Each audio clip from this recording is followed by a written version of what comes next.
Hello friends, welcome to my channel. आज हम बात करने वाले हैं पैरासिम्पैथेटिक नर्वस सिस्टम के बारे में।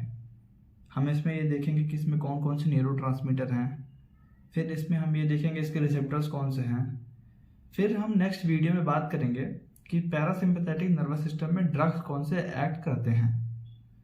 तो आज का हमारा मेन टॉपिक रहेगा सबसे पहले कि कोलिनर्जिक नर्व्स कौन कौन सी हैं। फिर हमारा नेक्स्ट टॉपिक रहेगा एसिटाइल कोलिन का सिंथेसिस कैसे होता है। फिर एसिटाइल कोलिन का मेटाबॉलिज्म कैसे होता है।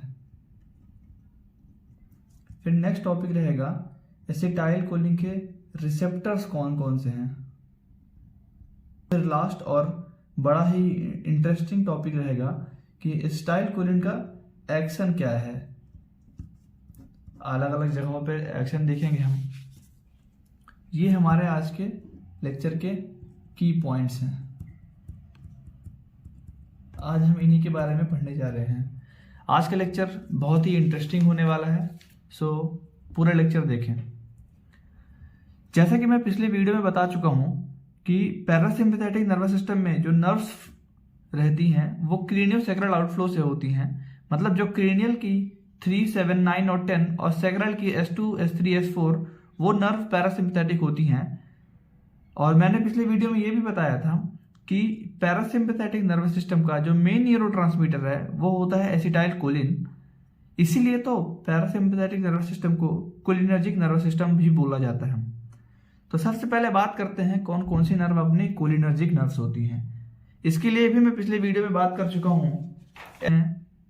ऐसी नर्व जो एसिटाइल कोलिन रिलीज करती हैं वो होती हैं कोलिनर्जिक नर्व।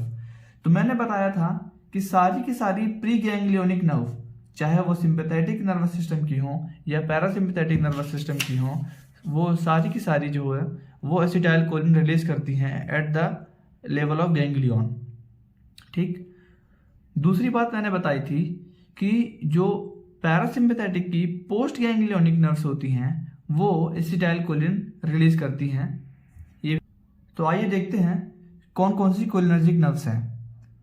सारी की सारी प्री गैंग्लियोनिक नर्व्स, चाहे वो सिंपैथेटिक नर्वस सिस्टम की हो या पैरासिम्पैथेटिक नर्वस सिस्टम की हो, वो सब के सब एसिटाइल कोलिन रिलीज करती हैं, इसलिए वो कोलिनर्जिक नर्व्स हो गई। All post ganglionic nerve but parasympathetic वाली वो कौन सी होती हैं? कोलिनर्जिक नर्व्स होती हैं। और सारी की सारी सोमैटिक नर्व्स जो कि अपना ऑटोनॉमी का पार्ट नहीं है, फिर भी जानने के लिए यहाँ पे मैंने लिख दिया है कि ऑल सोमैटिक नर्व्स जो कि एसिटाइल कोलिन रिलीज करती हैं वो भी कोलिनर्जिक नर्व्स कहलाती हैं। फिर हम बात करेंगे एसिटाइल कोलिन का सिंथेसिस कैसे होता है। एसिटाइल कोलिन यानी कि दो चीज से मिलकर बना है, एसिटाइल प्लस कोलिन। मतलब कहीं ना कहीं इस पे एसिटाइल कोएंजाइम में से आया होगा कुछ ना कुछ कोलिन से आया होगा। तो कोलिन कहाँ पे प्रेजेंट था? कोलिन प्रेजेंट था प्लाज्मा के अंदर। तो प्लाज्मा से कोलिन जो होगा वो न्यूरॉन्स में लाया जाएगा, क्योंकि हमें पता है कि एसिटाइल कोलिन का सिंथेसिस कहाँ होगा? न्यूरॉन्स में ही होगा। तो प्लाज्मा में जो प्रेजेंट कोलिन वो अपना लाया जाता है न्यूरॉन्स के अंदर। फिर न्यूरॉन्स के अंदर जो माइटोकॉन्ड्रिया में प्रेजेंट एसिटाइल कोएंजाइम ए है उसके साथ बाइंड करता है choline in the presence of enzyme CAT, that is choline acetyl transferase, जो कि एसिटाइल कोलिन को फॉर्मेशन में हेल्प करता है। और इसका रिजल्ट ये होता है कि कोलिन और एसिटाइल कोएंजाइम ए दोनों मिलके एसिटाइल कोलिन का फॉर्मेशन कर लेते हैं। लेकिन हमने ये बात पहले भी पढ़ रखी है कि एसिटाइल कोलिन जो होता है वो एसिटाइल कोलिन स्टोर होता है वेसाइकल में। तो यहाँ पे जो न्यूरॉन्स में प्रेजेंट एसिटाइल कोलिन है इसे हमें स्टोर करना पड़ेगा। तो स्टोरेज के लिए वेसाइकल में जब एसिटाइल कोलिन जाता है तो उसको एक ट्रांसपोर्टर को पास करना पड़ता है। ट्रांसपोर्टर है vesicular acetyl transporter, that is VAT। ये ट्रांसपोर्टर को पास करके वेसाइकल में पैक हो गया अब एसिटाइल कोलिन। अब क्या होगा कि जब इसको रिलीज करवाना है तो उसके लिए स्टिमुलेशन ब्रेन से आना इंपॉर्टेंट है। जब ब्रेन से स्टिमुलेशन आएगा तो एसिटाइल कोलिन जो होगा वो नर्व एंडिंग्स में पहुंच जाएगा।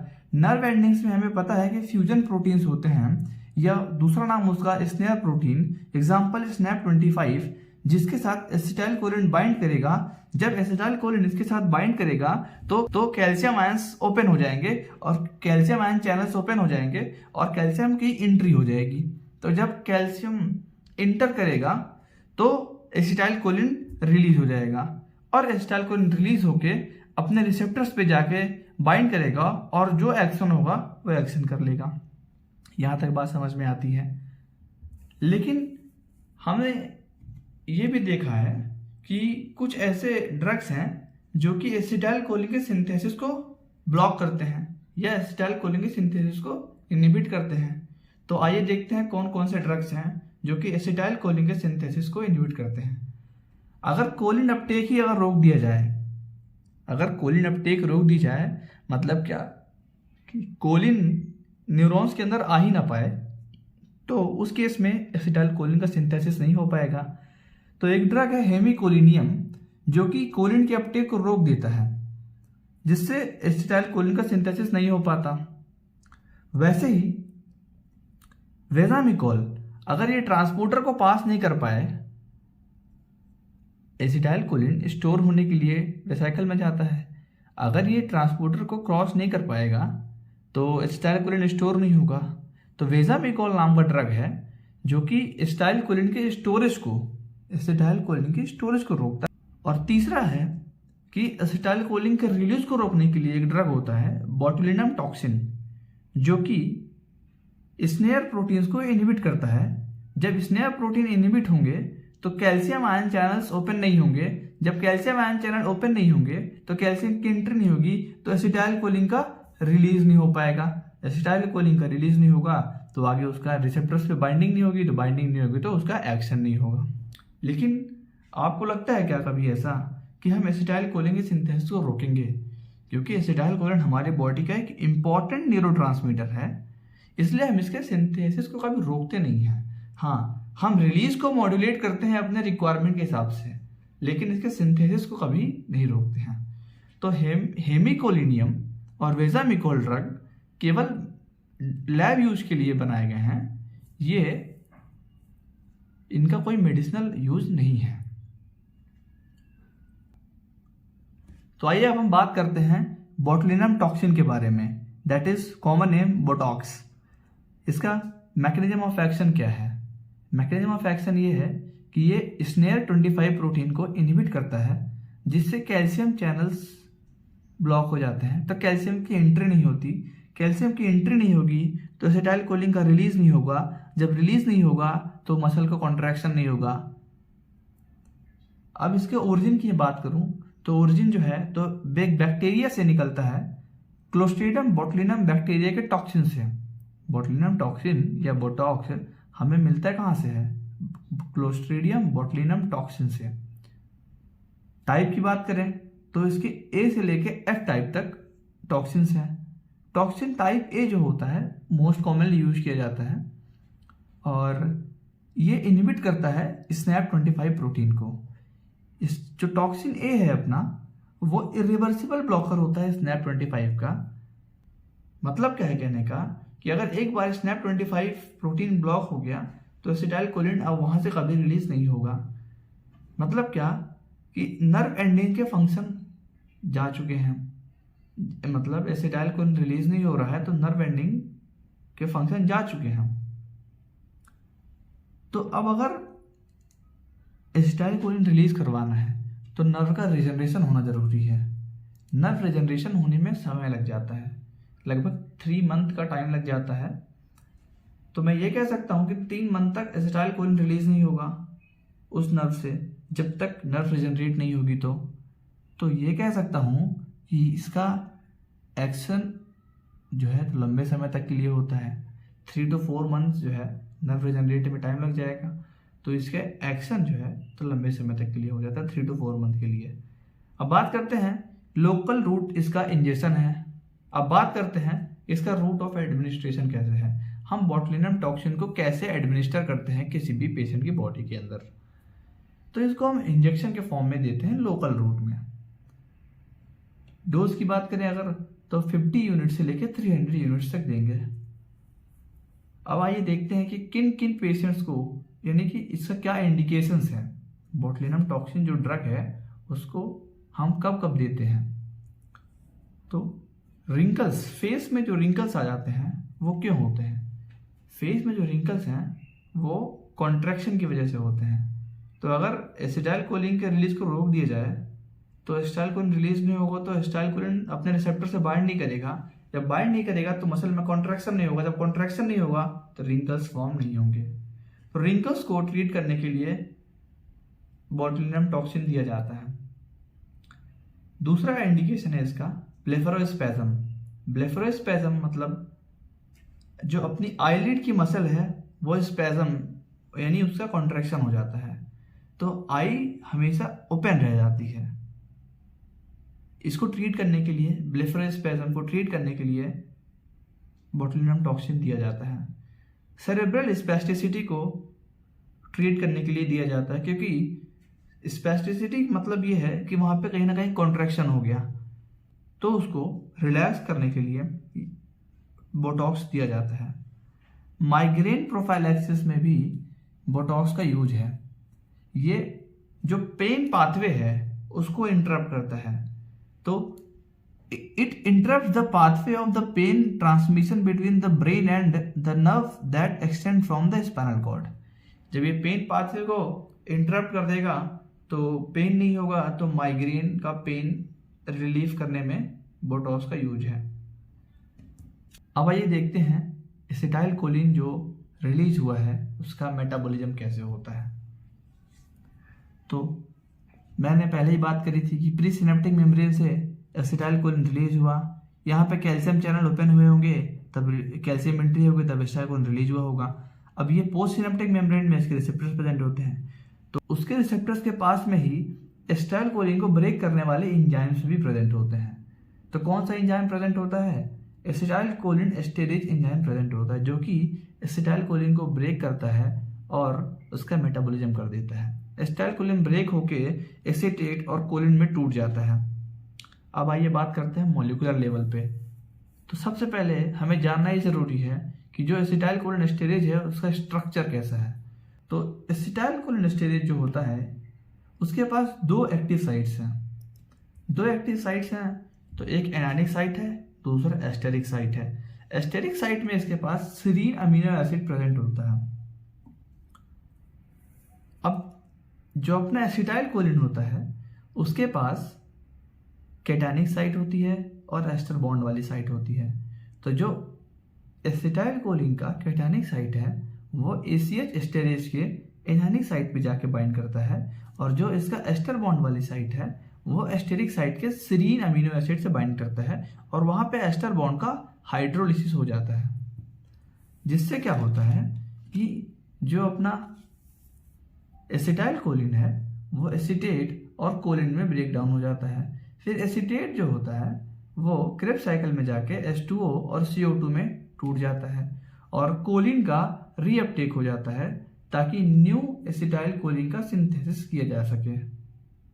अभी थोड़ा और डिटेल में बात करते हैं कि और कौन सा एंजाइम है जो कि एसिटाइलकोलिन के मेटाबॉलिज्म में हेल्प करता है। तो पहले तो मैं बात कर चुका हूँ एसिटाइलकोलिन एस्टेरेज जो कि ट्रू कोलिन एस्टेरेज है, और दूसरा एंजाइम है सूडोकोलिन एस्टेरेज। ठीक है, एसिटाइलकोलिन एस्टेरेज और सूडोकोलिन एस्टेरेज से कुछ कंपैरिजन की बात करेंगे। तो इसके अगर एक्शंस के कंपेयर करें, दोनों के एक्शन को अगर कंपेयर करें, तो एसिटाइलकोलिन एस्टेरेज जो होता है वो केवल एसिटाइलकोलिन को ही ब्रेक करेगा, लेकिन जो सूडोकोलिन एस्टेरेज होता है वो ब्रेक करता है जहाँ पे एस्टर बॉन्ड प्रेजेंट है। मतलब क्या, ये मेटाबोलाइज करता है सक्सिनाइलकोलिन को, मेवाक्यूरियम को ये मेटाबोलाइज करता है। अगर दोनों की लोकेशन की बात करें कि दोनों कहाँ प्रेजेंट हैं, तो एसिटाइलकोलिन एस्टेरेज जो होता है वो सिनेप्टिक क्लेफ्ट में पोस्ट सिनेप्टिक मेम्ब्रेन में प्रेजेंट होता है, RBC की मेम्ब्रेन में प्रेजेंट होता है, और ग्रे मैटर ऑफ ब्रेन में प्रेजेंट होता है। 3 लोकेशन हुआ इसकी। वैसे ही जो अपना सूडोकोलिन एस्टेरेज होता है वो प्लाज्मा में प्रेजेंट है, लिवर सेल्स में प्रेजेंट है, और जैसे एसिटाइलकोलिनेस्टेरेज ग्रे मैटर ऑफ ब्रेन में प्रेजेंट है, वैसे ही सूडोकोलिनेस्टेरेज जो है व्हाइट मैटर ऑफ ब्रेन में प्रेजेंट है। एसिटाइलकोलिनेस्टेरेज के अंदर कोई जेनेटिक वेरिएशन नहीं देखे गए हैं। मतलब क्या कहने का कि एक इंडिविजुअल के अंदर एसिटाइलकोलिनेस्टेरेज जैसा है, दूसरे इंडिविजुअल्स के अंदर भी एसिटाइलकोलिनेस्टेरेज वैसा ही होगा, लेकिन सूडोकोलिनेस्टेरेज जो है उसके अंदर जेनेटिक वेरिएशन देखे गए हैं। इसमें डिफेक्टिव एंजाइम्स का फॉर्मेशन भी होता है, तो उस केस में उसको हम लोग अटिपिकल कोलिनेस्टेरेज भी बोलते हैं, जो कि नॉन फंक्शनल रहता है एंजाइम।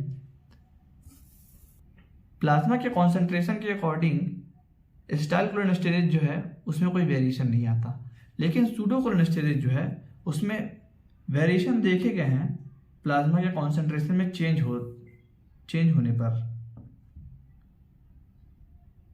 जैसे कि अगर प्लाज्मा का वॉल्यूम बढ़ता है तो एंजाइम डाइल्यूट हो जाएगा और एंजाइम की पावर कम हो जाएगी, और प्लाज्मा का वॉल्यूम अगर कम होता है तो एंजाइम का कॉन्सेंट्रेशन बढ़ जाएगा, तो एंजाइम की पावर बढ़ जाएगी।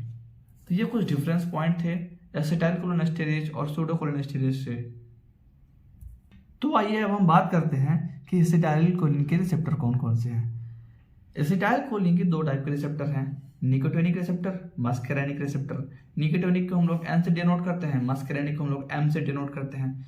जो निकोटिनिक रिसेप्टर होते हैं वो वोल्टेज गेटेड लिगैंड चैनल्स होते हैं, लेकिन जो मस्करेनिक रिसेप्टर्स होते हैं वो जी प्रोटीन कपल रिसेप्टर्स होते हैं।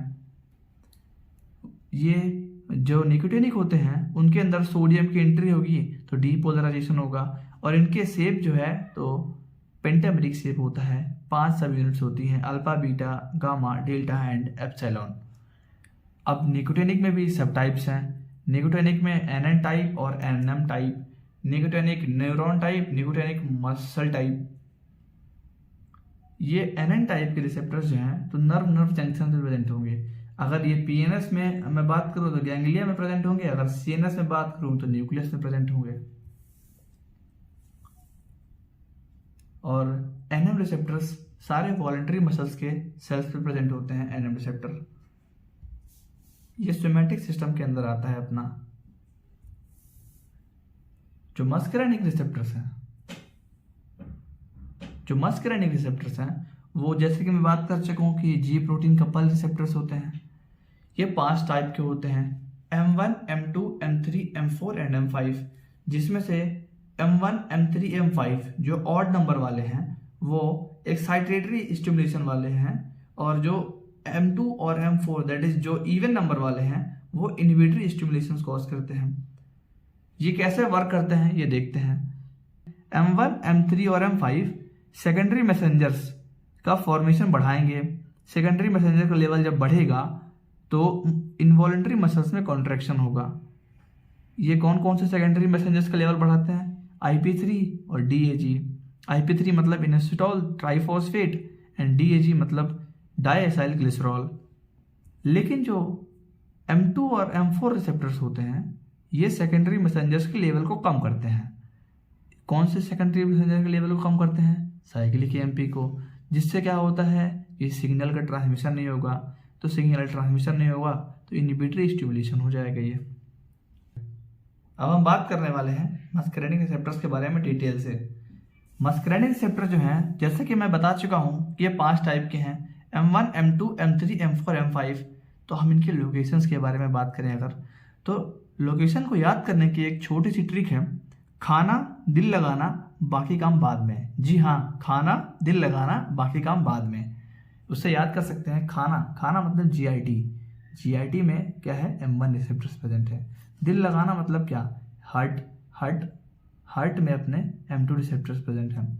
बाकी सारी जगह पे, बाकी काम बाद में मतलब बाकी सारी जगह पे स्मूथ मसल्स में M3 रिसेप्टर्स प्रेजेंट हैं, और M4 और M5 रिसेप्टर्स CNS में प्रेजेंट होते हैं। वो उतने इंपॉर्टेंट नहीं है, वो उनको नहीं पढ़ना है।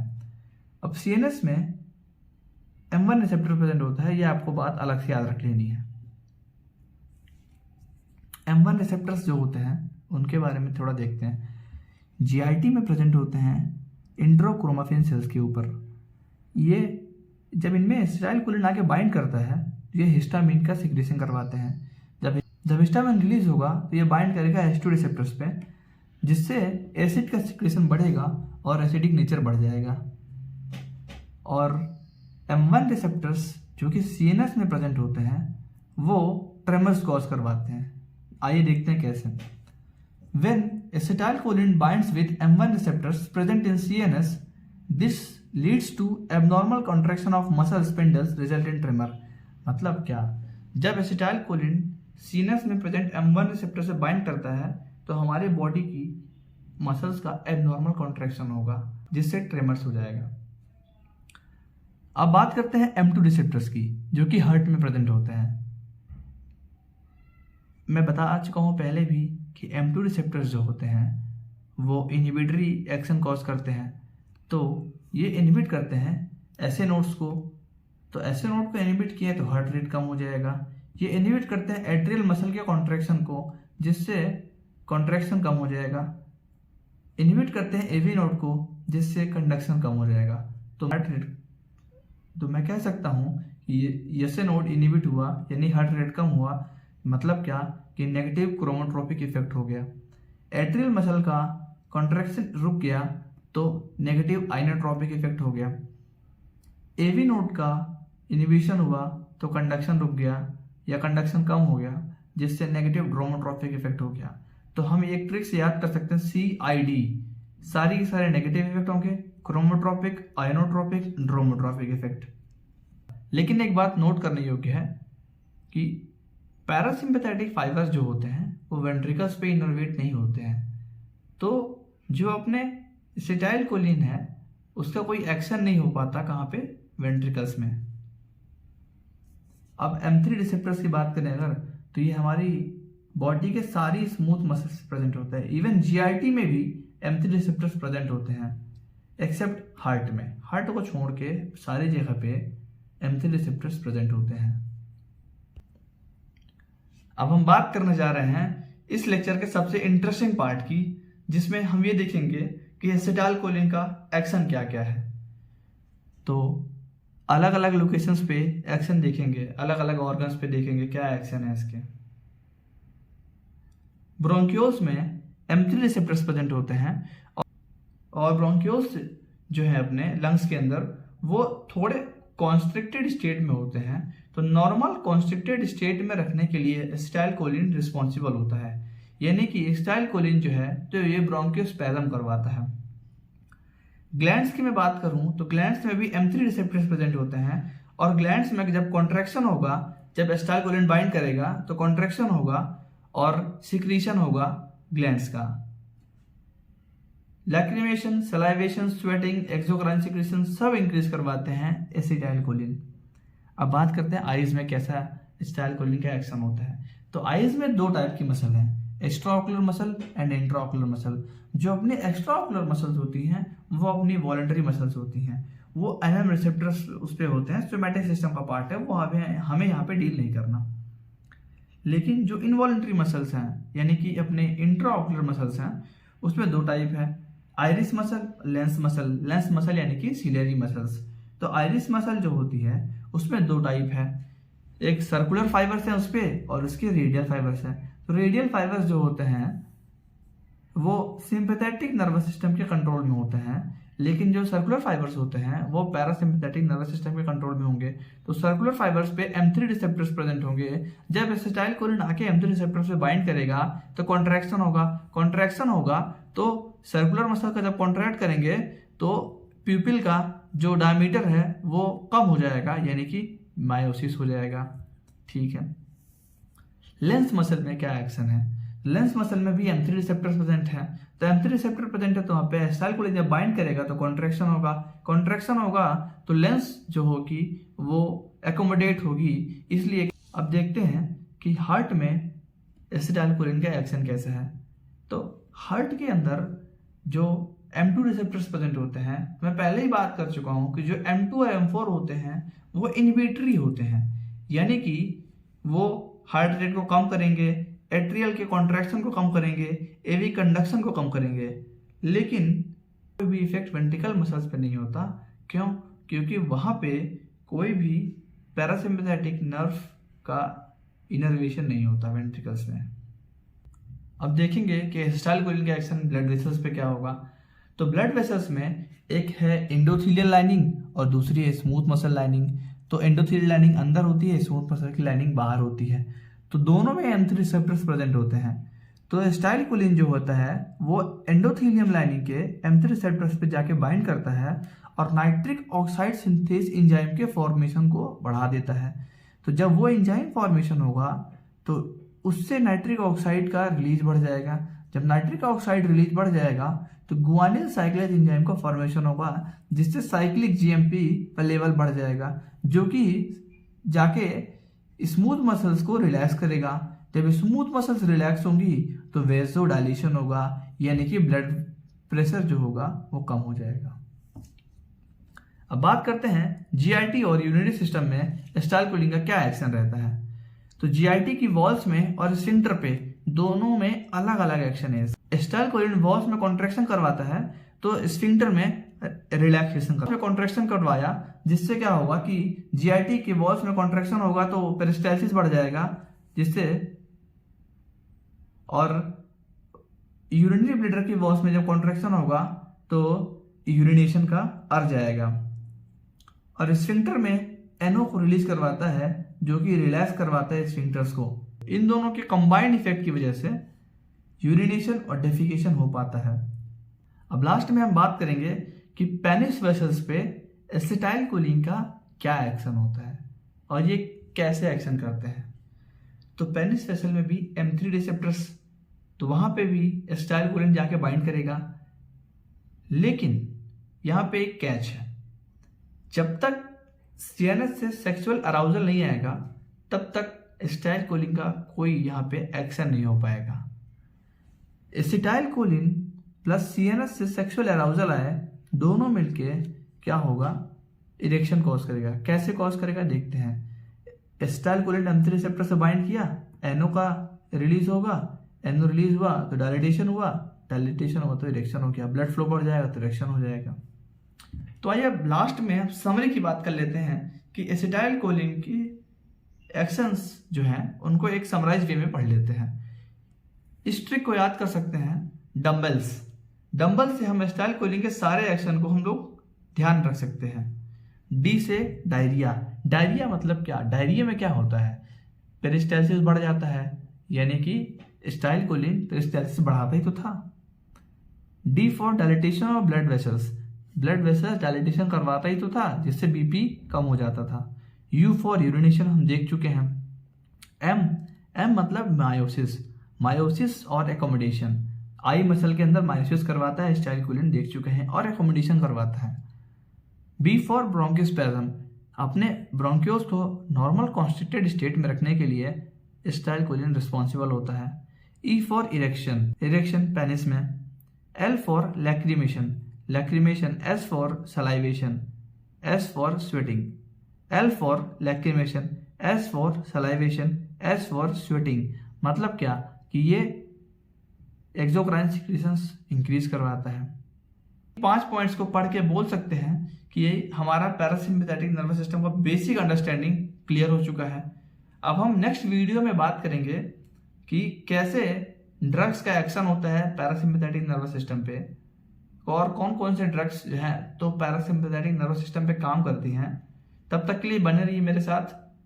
अगर आपको कोई डाउट हो तो आप कमेंट बॉक्स में कमेंट कर सकते हैं।